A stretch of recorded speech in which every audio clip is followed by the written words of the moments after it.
प्यारे दोस्तों, सऊदी अरब के अंदर दोबारा से एक ऐसे अजीबो-गरीब किस्म के त्यौहार का इनेकाद किया गया है जिसे देखकर तमाम उम्मत मुसलमा में गम और गुस्से की लहर दौड़ गई है। जैसे कि आपको याद होगा कि पिछले कुछ अरसे में सऊदीया के अंदर द सीजन्स, इसी तरीके से बहुत सारे अवार्ड सेरेमनी, फिर ऐसे ही कुछ कॉन्सर्ट्स और अल्टीमेटली डांस परफॉर्मेंसेस, निकी मिनाज, सलमान खान, इन सब लोगों की बड़े स्टेज पर परफॉर्मेंसेस और इस तरह के बेतहाशा दीगर गैर शरई काम होने के बाद पूरी दुनिया की तरफ से शहजादा मोहम्मद बिन सलमान को बिलखुसूस बहुत ज़्यादा तनकीद का निशाना बनाया गया। लेकिन इसके बावजूद उनको किसी किस्म का कोई फ़र्क नहीं पड़ता, क्योंकि वो जानते हैं कि वो दुनिया के बकिया तमाम लोगों से ज़्यादा अफजल, ज़्यादा आला और ज़्यादा बेहतर हैं। सऊदी अरब में इस मरतबा हैलोवीन की तकरीब के अंदर लोगों ने खौफनाक रूप धार कर शिरकत की और इस तकरीब का इनेकाद सऊदी अरब की जर्नल एंटरटेनमेंट अथॉरिटी की जानिब से हॉरर वीक के उन्वान के तहत किया गया था। आप सभी लोग इस बात से बखूबी वाकिफ हैं कि बुनियादी तौर पे हैलोवीन एक ऐसा अमेरिकन त्यौहार है जिसमें अमेरिका के लोग अजीबोगरीब किस्म के कॉस्ट्यूम्स पहनकर सड़कों पर निकल आते हैं और फिर उसके बाद उल्टी सीधी हरकतें करते हैं। लेकिन दोस्तों, मीडिया रिपोर्ट्स के मुताबिक सऊदी अरब के दारुल हुकूमत रियाज के तफरीही मकाम मेन बॉलीवुड के अंदर मुनक्किदा इस तकरीब में ऐसे लोगों की एंट्री मुफ्त थी जिन्होंने खौफनाक रूप धारे हुए थे। दोस्तों, इस तकरीब में ऐसा बहुत कुछ देखने को मिला जिससे खौफ टपकता था, जबकि खौफनाक आवाज़ों की गूंज भी और इसके माहौल में बहुत सारी दहशत फैली हुई थी। लोग अपनी फैमिलीज और बच्चों के हमरा इस तकरीब के अंदर शरीक हुए और इस्लाम का मजाक उड़ाया गया। हैलोवीन की इस तकरीब में कोई चुड़ैल का रूप धारे नजर आया तो किसी ने मुंह पर खून और जख्मों के निशानात लगा रखे थे, जिसने माहौल पर दहशत तारी कर रखी थी।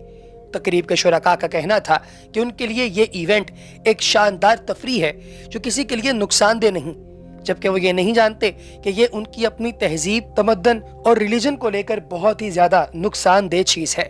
शरीक अफराद के मुताबिक ये तकरीब उनकी तख्लीकी सलाहियतों के इजहार के लिए एक अच्छा मौका था। उन्होंने कहा कि तकरीब में शिरकत से न सिर्फ वो लुत्फ़अंदोज़ हुए बल्कि उनका जहनी दबाव भी कम हुआ। लेकिन प्यारे दोस्तों, आप इस बात से बखूबी वाकिफ़ हैं कि इन तरह की जो तकारीब हैं इनसे आप गैर मुस्लिमों की तकलीद करते हैं और उसका फिर अंजाम जो होता है उससे भी आप बखूबी वाकिफ़ हैं।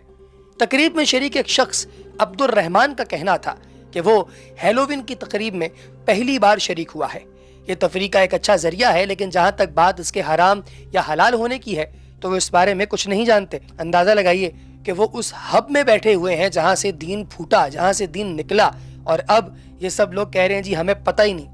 दोस्तों, हैलोवीन है क्या? ये एक ऐसा त्यौहार है जो दुनिया के अक्सर मुल्कों में 31 अक्टूबर की रात को मनाया जाता है, जिसमें लोग डरावने मास्क पहनते हैं। इसका आगाज आयरलैंड के कबाइल ने किया था, जिनका अकीदा था कि 31 अक्टूबर की रात को जिंदा इंसानों और मरने वालों की रूहों के दरमियान मौजूद सरहद नरम हो जाती है और रूहें दुनिया में आकर इंसानों, माल मवेशियों और फसलों को नुकसान पहुंचा सकती हैं। रूहों को खुश करने के लिए कबाइली 31 अक्टूबर की रात आग के अलाव रोशन करते, अनाज बांटते और मवेशियों की कुर्बानी देते थे। हैलोवीन के मौजूदा रस्म रिवाज इसी सोच की तरक्की याफ्ता शक्ल है। सोशल मीडिया पर सारिफीन ने सऊदी अरब में इस तकरीब के इनेकाद पर अपने शदीद रद्द-ए-अमल का इजहार किया और इस्लामी तालीमात के खिलाफ करार दिया, जो कि बिल्कुल दुरुस्त बात है। दोस्तों, अब थोड़ी सी बात हम कर लेते हैं सऊदी अरब के मौजूद इस वक्त के मॉडरेट इस्लाम के हवाले से। आप में से यकीनी तौर पे सभी लोगों को इस चीज़ का इदराक होगा कि सऊदी अरब इस वक्त एक नए दौर के दहाने पर पड़ा है। मालूम पड़ता है कि मदावी और रशीद शाही ख़ानदान के अंदर पनप रही किसी बगावत की तरफ इशारा करना चाहती हैं। उन्होंने किसी गुमनाम ख़त का तफसील से जिक्र किया जो सितंबर 2015 में ऑनलाइन शाया हुआ था। वो ये बताती हैं कि इस वक्त शाही ख़ानदान बहुत ही ज़्यादा गम गुस्से के अंदर है कि जो हरकतें शहजादा मोहम्मद बिन सलमान कर रहा है उससे कोई भी शख्स खुश नहीं है। शहजादा मोहम्मद बिन सलमान जब से तख्तो ताज का राजा बना है उसने ऐसी अजीबो गरीब किस्म की हरकतें करना शुरू कर दी हैं जो कि किसी की भी समझ में नहीं आ रही कि आखिर हो क्या रहा है। सलमान कहते हैं कि मगरिब उन्हें जदीद साइंस और जदीद टेक्नोलॉजी मुंतकिल करने के लिए तैयार नहीं, यहाँ तक कि मगरिब की जामियात में अब मुस्लिम तलबा तालिबात की जौहरी तबियात के शोबों में दाखिला भी नहीं दिया जाता, ना उन्हें एडमिशन दिया जाता है। मुसलमानों की ये शिकायत दुरुस्त नहीं है। मगरिब मुस्लिम ममालिक को अपनी एक दो नहीं कई जदीद मसनूआत बरामद कर रहा है। मसलन सेकुलरिज्म, लिबरलिज्म, रिवायती इस्लाम, सूफी इस्लाम, सियासी इस्लाम, मॉडरेट इस्लाम, ये सारी चीज़ें यहाँ पे आ रही हैं। अंदाज़ा लगाइए कि अमेरिका और यूरोप के असर का ये आलम है कि सऊदी अरब के वली अहद और मुस्तकबिल के बादशाह मोहम्मद बिन सलमान ने सऊदी अरब में मॉडरेट इस्लाम इजाद करना शुरू कर दिया है। वली अहद ने 24 अक्टूबर 2017 को रियाज में होने वाली एक बैनुल अक़वामी कॉन्फ्रेंस से खिताब करते हुए कई अहम बातें कही थीं।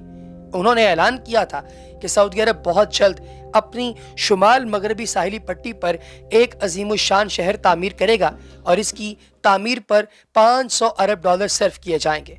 वो बात पूरी हो गई, द लाइन सिटी बन गई। इसके बारे में आप सभी लोग जानते हैं और द लाइन सिटी की इंपॉर्टेंस क्या है आप लोग यकीनी तौर पे इस बारे में भी जानते हैं। प्यारे दोस्तों, इससे मुझे हजरत इमाम गजाली का दौर याद आ गया, जिनके अहद में यूनानी फलसफा इतना कवी हो गया था कि उसने वही की बालादस्ती के तसव्वुर को चैलेंज कर दिया था और इब्न रुश्द और इब्न सीना जैसे लोगों की फिक्र में अक्ल को फैसला कुन मरकजियत हासिल हो गई थी और ये अक्ल कह रही थी कि वही का जो हिस्सा अक्ल के मुताबिक है वो काबिल कबूल है और जो हिस्सा अक्ल के मुताबिक नहीं उससे हमें सरोकार नहीं रखना चाहिए। इमाम गजाली को यूनानी फिक्र के पैदा करदा मसाइल के मुज़म्मरात का अंदाजा था। उन्हें मालूम था कि अगर यूनानी फलसफे को चैलेंज करके मुस्तरद ना किया गया तो यह फलसफा मजहब को हड़प कर जाएगा। चनाचे गजाली ने यूनानी फलसफे को दो बुनियादों पर मुस्तरद कर दिया। उन्होंने एक जानिब मजहब के अकायद और तसव्वुरात की बुनियाद पर यूनानी फिक्र को मुस्तरद किया और दूसरी जानिब उन्होंने फलसफे के दाखिली तज़ादात को जाहिर करके फलसफे की कशिश और इसकी क़ुव्वत को ज़ाइल किया। नतीजा ये हुआ कि मुस्लिम दुनिया में फलसफे की रिवायत हमेशा के लिए दफन हो गई और इसे शीयत के सिवा किसी ने घास नहीं डाली। यहाँ ज़ेरे बहस मौजू के हवाले से कहने की असल बात यह है कि गजाली को फलसफे में मजहब के लिए जो खतरात नजर आ रहे थे वो यूरोप की तारीख में पूरी तरह आश्कार हुए। यूरोप में मार्टिन लूथर किंग ने अक्ल की बुनियाद पर इस्लाह मजहब की तहरीक बर्पा की और इब्तदा में यह तहरीक बहुत मासूमाना और मजहब मरकज नजर आ रही थी, मगर बिलाखिर इस्लाह मजहब की यह तहरीक यूरोप में मजहब के इस्तरदाद पर मुंतज हुई और गजाली ने यूनानी फिक्र का जोर न तोड़ा होता तो मुस्लिम दुनिया में भी अक्ल परस्ती वही नताइज पैदा करती जो उसने यूरोप में किए थे। यूनानी फिक्र का जोर ना टूटा तो दोस्तों सर सैयद ने 19वीं सदी के वस्त में इस्लामी फिक्र, इस्लामी तहजीब और इस्लामी तारीख पर जो रकीक हमले किए उनका मरकज भी मगरिब था। अंग्रेज चूंकि इत्तफाक से प्रोटेस्टेंट यानी मार्टिन लूथर किंग के पैरोकार थे, इसलिए सर सैयद भी लूथर की तरह अक्ल परस्त बनकर उभरे, लेकिन दोस्तों उनकी दूरअंदेशी ने बहुत ज़्यादा फ़ायदा पहुंचाया मुसलमानों को और अल्हम्दुलिल्लाह इसी वजह से मुसलमान पढ़ना लिखना शुरू हो गए थे।